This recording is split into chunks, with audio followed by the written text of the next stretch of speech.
ദൈവമനുഷ്യൻ്റെ സ്നേഹഗീത അധ്യായം 81. ഈശോ നസ്രത്തിലേക്ക് മടങ്ങുന്നു. ശിഷ്യന്മാരെ പുറകെ വരാൻ വിട്ടിട്ട് ഈശോ തനിയെ നസ്രത്തിലെത്തി. ഒരു കിണറ്റിൻ കരയിൽ കുറേ സ്ത്രീകൾ കൂടി നിൽപ്പുണ്ട്. അവർ ഈശോയെ കാണുമ്പോൾ പുഞ്ചിരിക്കുകയും സ്വാഗതം ചെയ്യുകയും ചെയ്യുന്നു. ആ സ്ത്രീകളുടെ സ്വരം ചെവി തുളയ്ക്കുന്ന തരത്തിലുള്ളതാണ്. നിങ്ങൾക്കെല്ലാം സമാധാനം.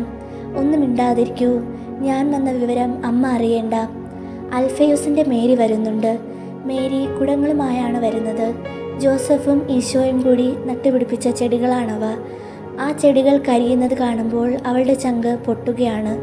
ഉച്ചത്തിലാണ് അവൾ സംസാരിച്ചു കൊണ്ട് വരുന്നത്. പക്ഷെ ഇപ്പോൾ അമ്മ എന്നെ കാണുമ്പോൾ. ഒരു സംഘം സ്ത്രീകൾ മറച്ചിരുന്ന ഈശോ അവളുടെ മുമ്പിൽ വന്ന് നിന്നുകൊണ്ട് പറഞ്ഞു, ഈശോയോ, നീ അനുഗ്രഹിക്കപ്പെട്ടവനാണ്. ഞാൻ പോയി അമ്മയോട് പറയാം. വേണ്ട, ഞാൻ തന്നെ പോയി പറയാം. ആ കുടങ്ങൾ ഇങ്ങ് തന്നേക്കൂ. മേരി കൂടുതലൊന്നും പറയുന്നില്ല. പുഞ്ചിരിച്ചുകൊണ്ട് ഈശോയുടെ മുഖത്തെ വിയർപ്പ് തുടയ്ക്കുന്നു. ഈശോ വെള്ളം നിറച്ച കുടങ്ങളുമായി വീട്ടിലേക്ക് പോകുന്നു.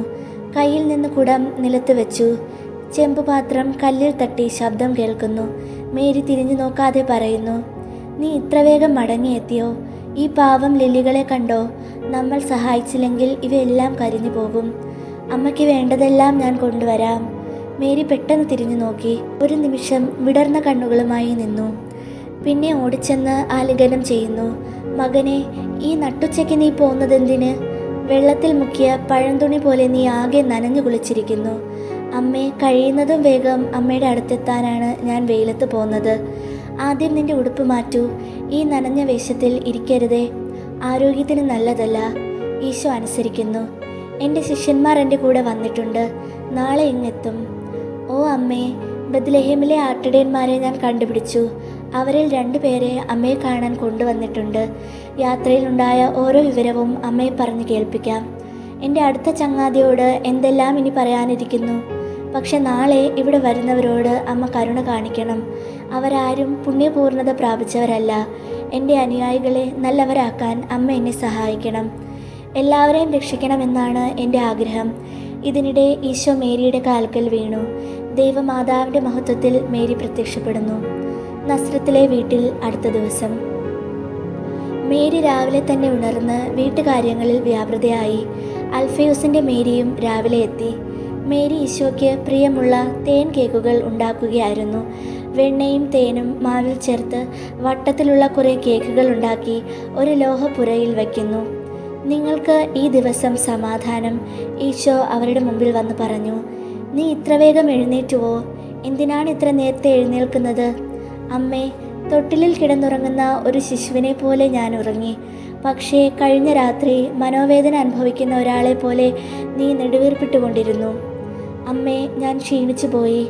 ലോകം ഈ വീട് പോലെ അല്ല. സത്യസന്ധതയും സ്നേഹവും വാഴുന്നതാണ് ഈ വീട്. ഇപ്പോൾ ഞാൻ അമ്മയുടെ അടുത്താണല്ലോ. ഈശോ കുനിഞ്ഞ് അമ്മയെ ചുംബിക്കുന്നു. അൽഫയൂസിൻ്റെ മേരിയെയും സ്നേഹപൂർവ്വം തലോടുന്നു. നമുക്ക് യൂദാസിനെ അറിയിക്കണം.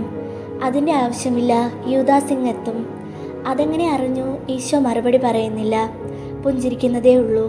മകനെ, എല്ലാ ആഴ്ചയും ഇതേ ദിവസം ശിമയോൻ പത്രോസ് തലേ രാത്രി പിടിച്ച മീനുമായി നേരം പുലരുമ്പോഴേ ഇവിടെ എത്തും.